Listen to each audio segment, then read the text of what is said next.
আপনি কিটা ভূতাব্য নি? আব্বা না বাবা বাবা। তা বাবা এই পাগলামের ব্যবসা কাম হইতো না, আশেপাশে তো একটা মাছিও নাই আপনার। খবরদার, আমি যেরকম ভূত ছাড়াই আবার ভূতের আসরও করাই। ভূতের বেল আছে হন, এই ব্যবসা বাদ দেন। এই বেটা, তুই খালি আমার অপমান করতেছিস। ভূত খেদানির ব্যবসা বাদ দিয়া বউ খেদানির ব্যবসা ধরুন, কাস্টমারের অভাব পাইবেন না।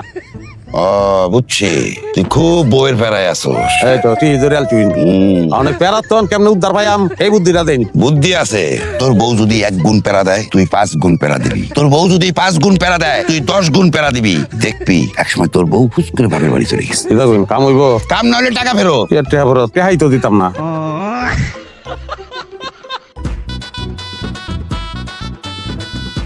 এই মেয়েটা আমার পাড়া তো ওই। এই মেয়া আমার জামাই লোকে কি? হ্যাঁ হারুন, এই মেয়েটাকে সাবধান করো। সাবধান!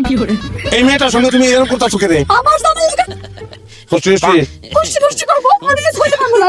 আমি হারুনকে ভালোবাসি, হারুন আমারে ভালোবাসে, মাঝখানে আপনি ঢুকতেছে কে? হারুন কি বলে?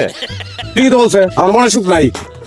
আমি যেন মনে সুখ পাবো আমি ওই জায়গায় যাবো, আর বিয়া করবো আমি। আর হতির মধ্যে কোনো সমস্যা নাই, তোমার সমস্যা থাকলে তুমি যাও গা ভাই। আমি যাবো, যে জামাই এরকম লম্পট প্রতারক ওই জামাই লোকে আমি গোল করবো না। ভাই গেলে একবার যাও গা ভাই, 2 দিন পরে আই আবার পা ধরে মাপ চাইও না, এটা ওইটা দাবি করবো না। আমি চাইতেছি না।